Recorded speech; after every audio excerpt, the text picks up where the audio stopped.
ਸਤਿ ਸ਼੍ਰੀ ਅਕਾਲ। ਚੜ੍ਹਦੀ ਕਲਾ ਟਾਈਮ ਟੀਵੀ ਨਿਊਜ਼ ਦੇਖ ਰਹੇ ਦੇਸ਼ ਵਿਦੇਸ਼ ਦੇ ਦਰਸ਼ਕਾਂ ਦਾ ਸਵਾਗਤ ਹੈ। ਪ੍ਰੋਗਰਾਮ ਪੰਜਾਬ ਹਰਿਆਣਾ ਗੱਲ ਵਿੱਚ ਮੈਂ ਨੀਲ ਕਮਲ ਤੇ ਮੇਰੇ ਨਾਲ ਰੋਜ਼ਾਨਾ ਇੰਟਰਨੈਟ ਕੁਮਾਰ ਸਿੱਖੀ। सब तो पहले स्वागत कर लेने फिर बढ़ते हैं चर्चा में। जी राम राम राम राम। हाल चाल ठीक है, आप बताओ आप कैसे हो? और उम्मीद करें हमारे दर्शक जो हैं वो सारे के सारे ठीक होंगे जी। हाँ बिल्कुल, ठंड का मौसम हैगा तो अजिहे दे विच सेहत का जरूर जिहड़ा हैगा ध्यान रखने की जरूरत हैगी, क्योंकि सर्दी जुकाम तो अलावा जिन्होंने ठंड लग रही है वो भी काफ़ी मामले जिहड़े ने सामने आ रहे हैं। इस दे नाल धुंध का अलर्ट की जे मैं गल करा तो जी पंजाब दे विच 6 दिन जिहड़े संघनी धुंध का अलर्ट जिहड़ा आ वो जारी किया गया है। इस दौरान जलंधर दे विच ट्रक दो बसां की टक्कर आपस दे विच हो जाती है। बाबा फरीद यूनीवर्सिटी स्टाफ के स्टूडेंट जिहड़े ने वो बस के किनारे खड़े ट्रक की जिहड़ी ने स्टूडेंट बस जिहड़ी आ वो टकरा जाती है। इहदे नाल जिहड़ा आ वो वड्डा हादसा वापरता है। तो इस मौसम के दौरान जिहड़े ने वो हादसे भी वापर रहे हैं। इस करके धुंध के अलर्ट के नाल इस चीज़ का भी ध्यान रखना पवेगा कि ठंड भी जिहड़ी हैगी है वो लगातार वधदी जा रही है।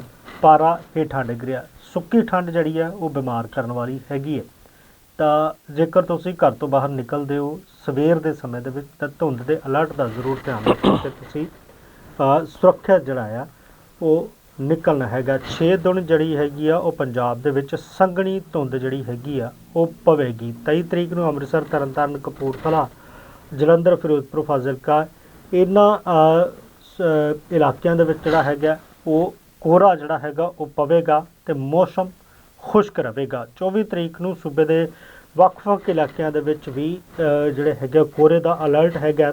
ਇੱਥੇ ਵੀ ਜਿਹੜਾ ਹੈਗਾ खुश्क मौसम रहेगा। 25 तरीक नूं जरूर उधर भी कोहरे की संभावना है तो मौसम जिहड़ा हैगा खुश्क रहेगा।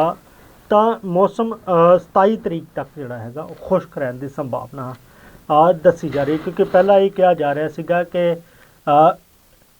कुछ इलाकों दे विच हल्की जिहड़ी हैगी बारिश हो सकती है। हालांकि जरूर कल कुछ जिहड़ी हैगी आ वो बूंदाबांदी हुई है। उस तो बाद पारा लगातार डिग्गिया तो हुण 7 दिनों तक जड़ा हैगा वो कोहरा रहेगा। नीलकमल जी यह भी क्लियर कर दो कि वह बूंदाबांदी जो है कड़ा पे हुई, अगर आपकी जानकारी में हो। बिल्कुल, क्योंकि बहुत बड़ा क्षेत्र है और ये बात क्लियर हो जानी चाहिए कि बूंदाबांदी कहाँ हुई, क्योंकि 2 दिन पहले हमने कहा था कि आने वाले 2 दिनों में हल्की बूंदाबांदी हो सकती है। बिल्कुल, दीनानगर गुरदासपुर वाले इलाके दे विच जरूर जड़ी है एक ओनू कही फुहार जिवें कह सकते हैं हल्की बूंदाबांदी वो जरूर हुई। चादर पे बरसात क्या था हमारे हरियाणा में।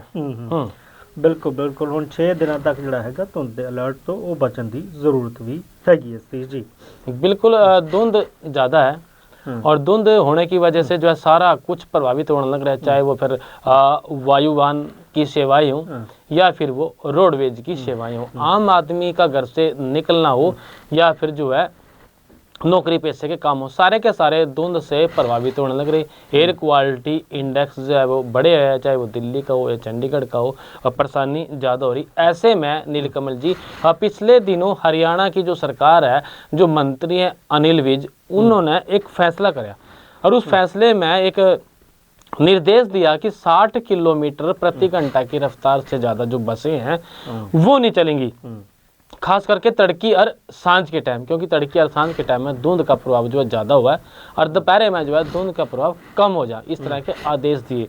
हालांकि जब सवारियों ने पता नहीं होता इन आदेशों का तो बीच में कोई ऐसी बात भी हो जाती है कि सवारी का तो भाई के बात बड़ी आराम से चलाना लग रहा है, थोड़ा तेज़ चला लिया हमने, अगले स्टेशन पर अपने पे पहुँचना है, गंतव्य पर। लेकिन आदेश ये हैं कि 60 किलोमीटर से ज़्यादा प्रति घंटे की रफ्तार से ज़्यादा बसें जो है हरियाणा में नहीं चलेंगी जब तक धुंध का प्रभाव रहेगा। बात एक तो ये थी।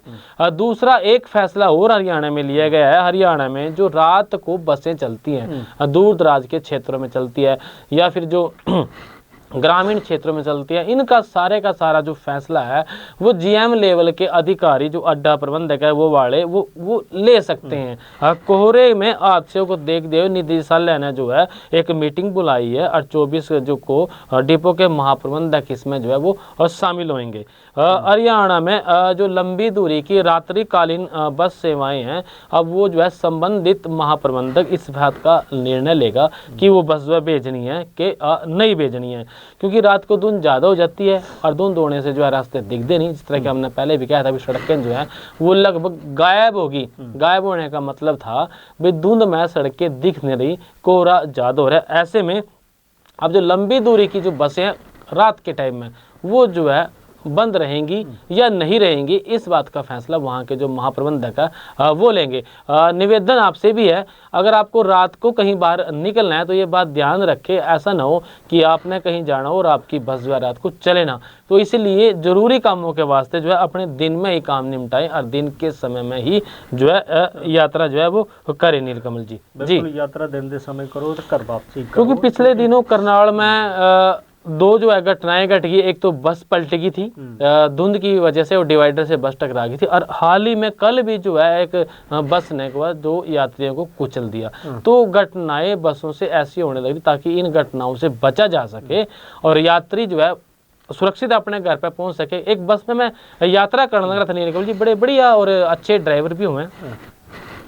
कई बार उस तरह के ड्राइवर भी हुआ जिनका नेचर जो है गर्म मिजाज का हुआ। मैंने एक बस में देखा है जब किसी सवारी ने ड्राइवर कनेक्टर से पूछ लिया कि भाई बड़ी आराम से बस चलाना है, तो उसने बताया देखो जी हमारा ये फ़र्ज़ है कि हम आपको सुरक्षित आपके स्थान तक पहुंचाएं। बड़ी अच्छी बात लगी, भाई बाल बच्चे आपके भी हैं और बाल बच्चे हमारे भी हैं, तो हम जो है सुरक्षित स्थान पर पहुंचे। धुंध ज़्यादा है इसलिए जो है ये फिर उन्होंने नियम का भी हवाला दिया भी वैसे भी फ़र्ज हमारा भी है, लेकिन सरकार ने भी स्पीड जो है वो निर्धारित कर दी 60 से ऊपर। अब हरियाणा में बसें तड़की सांझ वो नहीं चलेंगी जी। बिल्कुल, सुरक्षा का ध्यान भी रखना चाहिए। बहुत सारी एडवाइजरियां भी हैगियां ते बीते दिन ही जिहड़ा हैगा air India airport authority of India ने भी जिहड़ी बहुत सारिया एडवाइजरियां जारी कीतियां सी। वो एक पासे हैगी है, पर एयर इंडिया की गल कर रहे सुरक्षा के लिहाज नाल एमरजेंसी जिहड़ी हैगी वो लैंडिंग करवाउणी पई है, क्योंकि जिवें ही एयर इंडिया का दस्सिया जा रहा है कि ये मुंबई नूं एक जिहड़ा हैगा वो विमान जा रहा सीगा। ਇਹਦੇ विमान हैगा AI-887। ਇਹਦਾ ਕਹਿੰਦੇ कि एक इंजन जिहड़ा हैगा टेक ऑफ के दौरान जिहड़ा हैगा सतीश जी वो बंद हो जाता।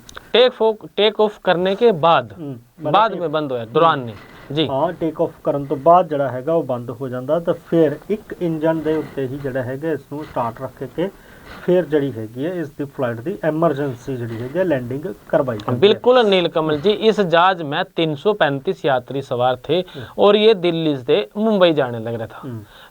जैसे ही इसने टेक ऑफ किया उससे कुछ टाइम बाद ये चलने के लगभग 30-40 मिनट बाद इसने वापसी जो है दिल्ली एयरपोर्ट पर लैंडिंग कर दी। यू टर्न लेना पड़ा। यू टर्न का कारण था कि इसका जो दाईं साइड का जो इंजन था उसमें जो है फ्यूल जा नहीं रहा था, तेल आना बंद हो गया था, एमरजेंसी हो गई थी। हालांकि जो है एक इंजन पे जहाज को चलाया जा सकता है, लेकिन रिस्की हुआ है। दूसरा, उसमें तेल क्यों नहीं जा रहा, इस बात को लेकर भी कई बार अगर तेल नहीं जा रहा, इंजन गर्म हो जाता है, गर्म हो जाने से कोई बड़ा हादसा ना हो जाए तो इंजन को बंद भी कर दिया जाता है। ऐसे में जो उसके पायलट थे उन्होंने डिसीजन लिया और यू टर्न करके वापसी जो है उसकी एमरजेंसी लैंडिंग करा दी।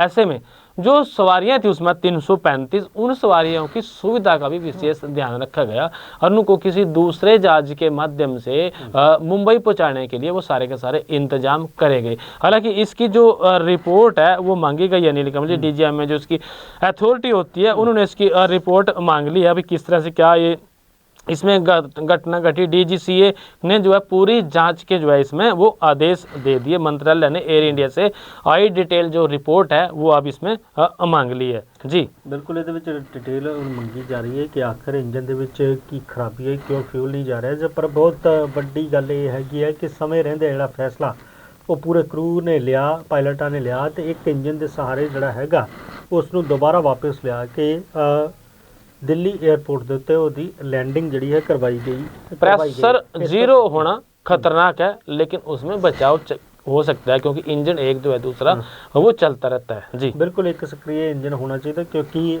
बीते समय दे विच इस तो पहला जे आपां गल करिए थोड़े समय पहलां दी तां एक एयर इंडिया दा विमान जिहदे विच फ्यूल नहीं सी जा रहा, वो टेक ऑफ के दौरान ही थोड़ी दूरी के उत्ते ही हादसे का शिकार हो गया सी। पर गनीमत इस दे विच रही है कि ਜਿਹੜਾ ਹੈਗਾ ਸਮੇਂ ਰਹਿੰਦਿਆਂ फैसले ਲਏ गए तो ਉਹਦੇ ਵਿੱਚ ਜਿਹੜਾ ਹੈਗਾ ਹੁਣ 335 यात्रियों के विमान की सेफ लैंडिंग ਜਿਹੜੀ है वो करवाई गई। ਜ਼ਿਕਰ ਸਤੀਸ਼ जी एक हर लुधियाना का करते ਆਖਰ ਸਰਕਾਰੀ ਹਸਪਤਾਲਾਂ ਦੇ ਵਿੱਚ ਜਿਹੜੀ ਹੈਗੀ ਆ ਉਹ ਜ਼ਰੂਰ ਚਰਚਾ ਦੇ ਵਿੱਚ ਰਹਿੰਦੇ ਨੇ, ਚਾਹੇ ਇਲਾਜ ਨੂੰ ਲੈ ਕੇ ਹੋਵੇ ਚਾਹੇ ਹੋਰਾਂ ਨੂੰ ਲੈ ਕੇ ਹੋਵੇ। ਪਰ ਗੱਲ ਇੱਕ ਜਿਹੜੀ ਸਾਹਮਣੇ ਆਈ, ਇੱਕ ਲੁਧਿਆਣਾ ਦਾ ਇੱਕ ਜਿਹੜਾ ਨਿੱਜੀ ਹਸਪਤਾਲ ਹੈ, ਉੱਥੇ ਮ੍ਰਿਤਕ ਮਹਿਲਾ ਦੀ ਜਿਹੜੀ ਹੈਗੀ ਹੈ ਡੈਡ ਬੋਡੀ ਉਹ ਗਾਇਬ ਹੋ ਗਈ, ਗਾਇਬ ਹੋ ਜਾਂਦੀ ਮੋਰਚਰੀ ਦੇ ਵਿੱਚ। ਸਭ ਤੋਂ ਵੱਡਾ ਸਵਾਲ ਤਾਂ ਇਹ ਕਿ ਮੋਰਚਰੀ ਦੇ ਵਿੱਚ ਡੈਡ ਬੋਡੀ ਰੱਖੀ ਹੋਈ ਉਹ ਗਾਇਬ ਹੋ ਗਈ।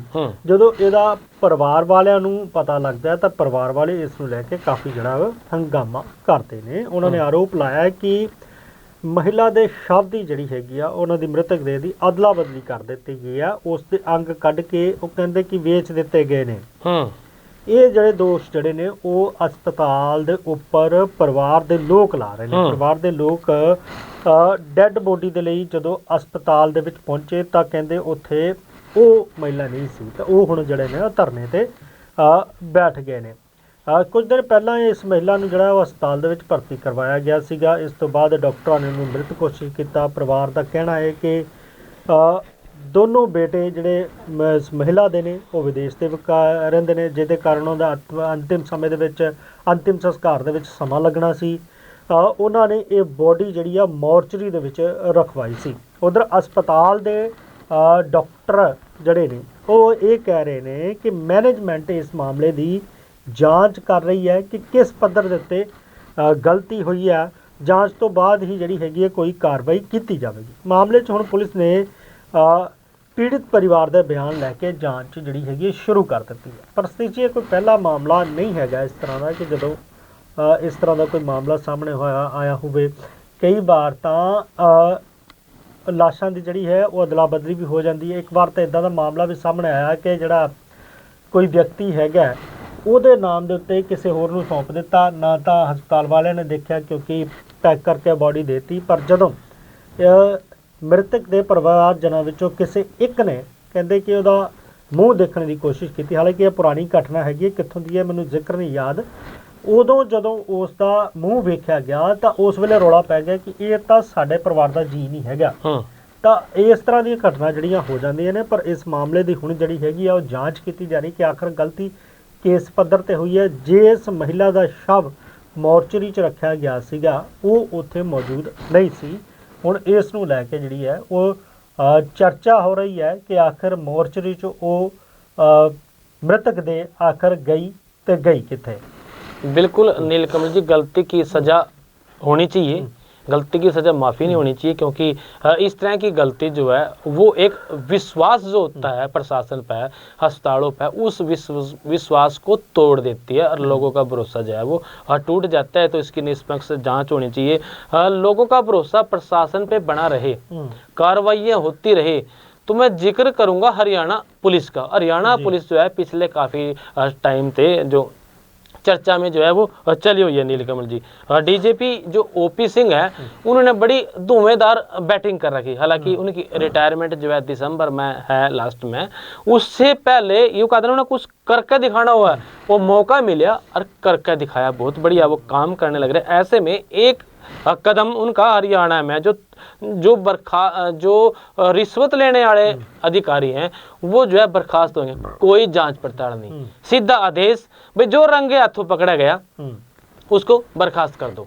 जांच जोच के चक्कर में पड़ो ही ना, क्योंकि जांच के चक्कर में पड़ेंगे लंबी बात जाएगी, सस्पेंशन पे चले रहे आधी साल। इसमें सीधा सीधा कर दिया कि उसको जो है रंगे हाथ जो पकड़े गया उसको करो बर्खास्त। तो अच्छा ये फैसला है। हरियाणा पुलिस महानिदेशक डीजीपी ओपी सिंह ने करप्शन पर भी बड़ा बयान आया, क्योंकि सरकार भी चाह है भी हरियाणा में करप्शन खत्म करना है। और यह बात माननी पड़ेगी कि इस टाइम में हरियाणा में करप्शन चाहे कितना हो, हम उस बात नहीं करते भी किस लेवल का करप्शन है।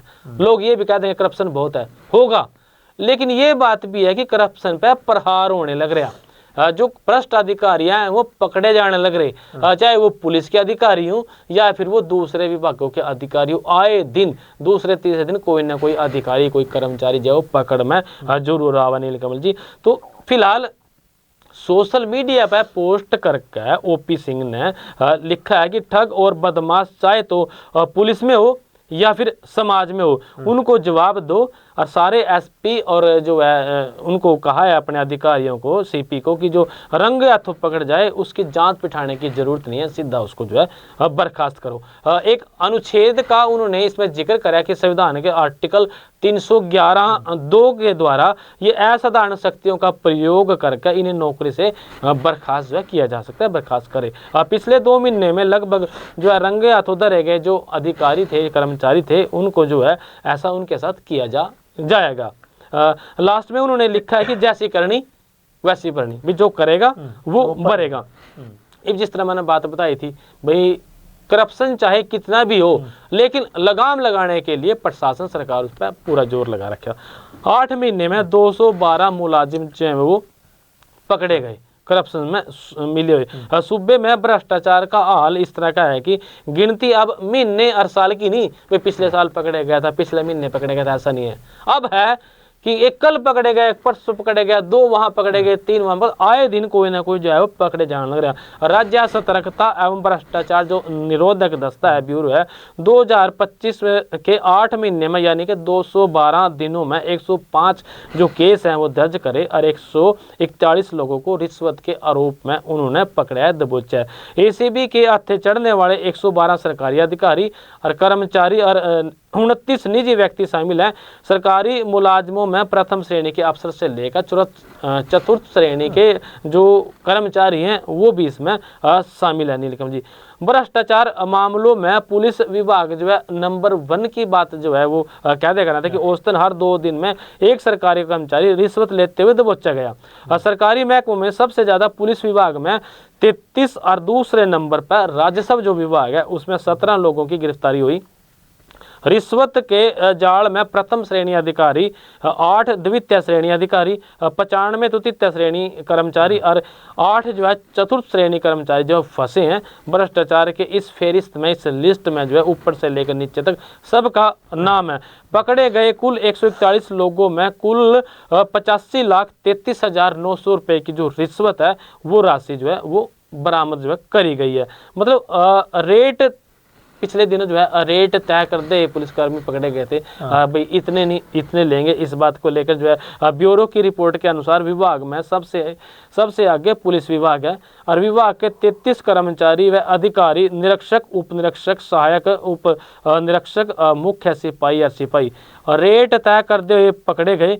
दूसरे नंबर पर राजस्व विभाग है जहां 17 कर्मचारी रिश्वत लेंदे हुए पकड़े गए। तो मतलब कहने का कि एक लंबी लिस्ट हो रही, उसमें जो है खाद्य आपूर्ति विभाग भी आ गया, निकाय दूसरे भी आ गए, बिजली विभाग के भी आ गया, आबकारी वाले भी आ गए, जो रिश्वतखोरी में बेनकाब होने लग रहे हैं। अब आदेश ये है कि इसकी कोई जांच नहीं, सीधा बर्खास्त करो जी। बिल्कुल, ਜਿਹੜੇ ਤਾਂ ਰੰਗੇ ਹੱਥੀਂ ਫੜੇ ਗਏ ਨੇ ਉਹਨਾਂ ਤੇ ਫਿਰ ਜਾਂਚ ਕਿਸ ਚੀਜ਼ ਦੀ, ਕਿਉਂਕਿ ਮੰਗੀ ਹੋਏਗੀ ਰਿਸ਼ਵਤ, ਪਹਿਲਾਂ ਸੈਟਲਮੈਂਟ ਹੋਈ ਹੈ, ਫਿਰ ਲੋਕ ਉੱਥੇ ਪਹੁੰਚੇ ਨੇ, ਫਿਰ ਉਹਨਾਂ ਨੇ ਪੈਸੇ ਦਿੱਤੇ ਨੇ, ਉਹਦੇ ਬਾਅਦ 'ਚ ਉਹਨੂੰ ਰੰਗੇ ਹੱਥੀਂ ਫੜਿਆ ਗਿਆ। ਤੇ ਗੱਲ ਉਹੀ ਹੈ ਕਿ ਜਾਂਚ ਦੇ ਦੌਰਾਨ ਜਿਹੜਾ ਹੈਗਾ ਫਿਰ ਲੰਬਾ ਕੰਮ ਜਿਹੜਾ ਉਹ ਪੈ ਜਾਂਦਾ। ਇਸੇ ਕਰਕੇ ਕਹਿੰਦੇ ਕਿ ਜੇ ਉਹਨਾਂ ਨੇ ਅਪਰਾਧ ਕੀਤਾ ਹੈ ਤੇ ਇਹਦੇ ਲਈ ਉਹਨਾਂ ਨੂੰ ਸਸਪੈਂਸ਼ਨ ਦੀ ਬਜਾਏ ਬਰਖਾਸਤ ਹੀ ਕੀਤਾ ਜਾਣਾ ਚਾਹੀਦਾ ਸੀ। ਫਿਲਹਾਲ ਪ੍ਰੋਗਰਾਮ 'ਚ ਵੇਲਾ ਇਜਾਜ਼ਤ ਲੈਂਦਾ, ਜਦੋਂ ਜਾਂਦੇ ਜਾਂਦੇ ਇੱਕ ਖਬਰ ਦਾ ਜ਼ਿਕਰ ਕਰ ਦਈਏ ਕਿ ਨੂੰਹ ਦੇ ਵਿੱਚ ਵਿਆਹ ਦੀਆਂ ਖੁਸ਼ੀਆਂ ਉਸ ਵੇਲੇ ਮਾਤਮ 'ਚ ਬਦਲ ਗਈਆਂ ਜਦੋਂ ਵਿਆਹ ਤੋਂ ਘੋੜੀ ਚੜ੍ਹਨ ਤੋਂ ਪਹਿਲਾਂ ਹੀ ਇੱਕ ਦੂल्हा ਜਿਹੜਾ ਹੈਗਾ